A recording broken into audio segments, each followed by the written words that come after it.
प्रदेश के मुख्यमंत्री मनोहर लाल खट्टर ने दीनबंधु छोटूराम विज्ञान एवं प्रौद्योगिक विश्वविद्यालय मुरथल में 135 फीट ऊंचे तिरंगे का ध्वजारोहण कर यूनिवर्सिटी में अटल एकेडमी व आइडिया लैब और वास्तुकला लैब का लोकार्पण किया।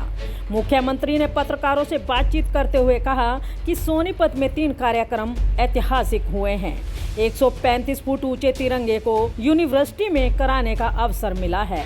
दादा कुशाल सिंह और ब्रिगेडियर होशियार सिंह की बलिदानी को याद कर प्रतिमा का अनावरण किया गया है। आज सोनीपत के इस मेरे दौरे में एक ऐतिहासिक ये काम हो गए कि तीनों ऐसे कार्यक्रम, चाहे वो राष्ट्रीय ध्वज के एक प्रकार का इतना ऊंचा 135 फुट ऊंचे झंडे को लहराने का अवसर डी क्रस्ट यूनिवर्सिटी के परिसर में रहा हो, या फिर दहिया खाब के द्वारा जो 2 उनके हीरोज़ हैं, जिसमें बाबा खुशहाल सिंह जी, दादा खुशहाल सिंह जी इसको कह रहे हैं, और इसी प्रकार से ब्रिगेडियर होशियार सिंह जी जो बलिदानियाँ उन्होंने दी हैं, उस बलिदानी को याद करते हुए उन दोनों की प्रतिमाओं का अनावरण आज खरखोदा में हुआ है। वहाँ भी लोगों में जज्बा था। मैं समझता हूँ इस प्रकार के कार्यक्रमों से आम जनता में भी देशभक्ति की, राष्ट्रभक्ति की भावना जागृत होगी, लोगों को संस्कार मिलेगा। ऐसे कार्यक्रम सब जगह होते रहने चाहिए। बाढ़ को लेकर कांग्रेस पर निशाना साधते हुए कहा, लोगों का काम ऐसा होता था कि एक बार मीटिंग कर हाथ पल्ला झाड़ लेते थे। बीजेपी सरकार बाढ़ को लेकर साल में जनवरी और मई में बाढ़ संबंधित प्रोजेक्ट को पास करती है। बाढ़ राहत के लिए 800 करोड़ रुपए सैंक्शन किए गए हैं। ऐसा जैसे उनके समय कभी हुआ ही कुछ ना हो, इस प्रकार से वो बोल रहे हैं। बाढ़ का हर साल हम 2 बार मीटिंग करते हैं बाढ़ राहत के लिए। बाढ़ के जो उनके जितने भी उस समय के प्रोजेक्ट होते हैं उनको पास करते हैं, एक बार जनवरी में, एक बार मई में। उन लोगों का काम तो एक ही होता था, मई में एक बार बैठ कर के हाथ पल्ला झाड़ते थे।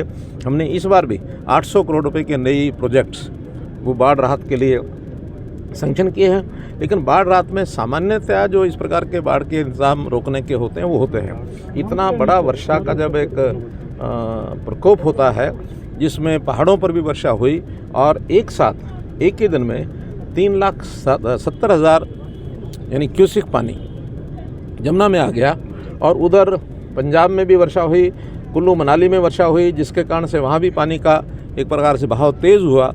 हमारी घग्गर नदी, हमारी मारकंडा नदी, हमारी ये जो टांगरी नदी, सब नदियाँ उसके अंदर उफान आया, तो लगभग 1300 गांव में पानी फैला है। कोई ऐसा नहीं कि एक जगह पानी आया और वो क्यों घुस गया। जब इतना बड़ा सैलाब आता है पानी का, उस समय बाढ़ के जो इस प्रकार के इंतजाम पर्याप्त नहीं होते हैं। लेकिन अब चूँकि बाढ़ जो आई है उसमें राहत के कार्य लगातार हमारा एडमिशन लगा हुआ है। लगभग 6000 लोग उनको हमने राहत शिविरों में पहुंचाया। दिल्ली की केजरीवाल सरकार पर निशाना साधते हुए कहा, आईटीओ ब्रिज और यमुना नदी की स्थिति को लेकर जांच करवाई जाएगी। 5 साल तक दिल्ली की केजरीवाल सरकार सोती रही। उन्होंने नजफगढ़ नाले और यमुना की सुध नहीं ली।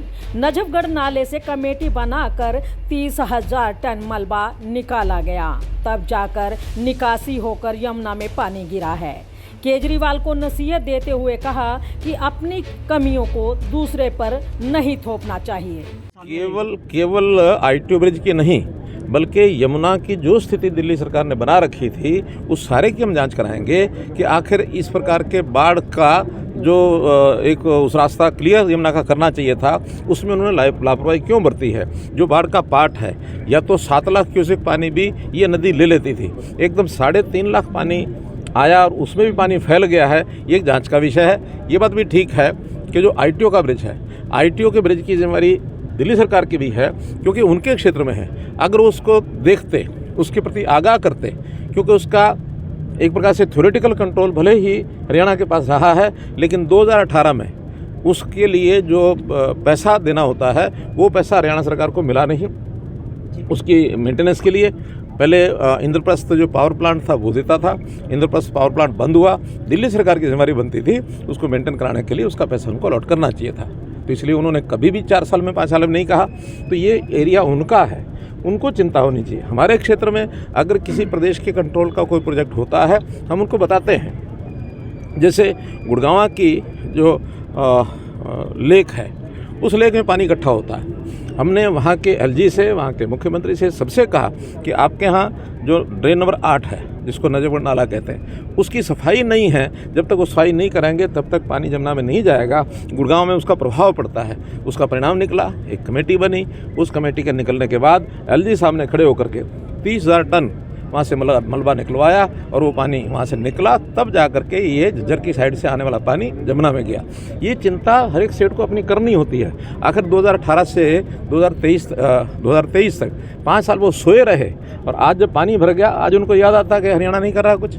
इसलिए अपनी जो कमियां हैं, अपनी नाकामियां हैं, दूसरे को अपनी थोपनी चाहिए।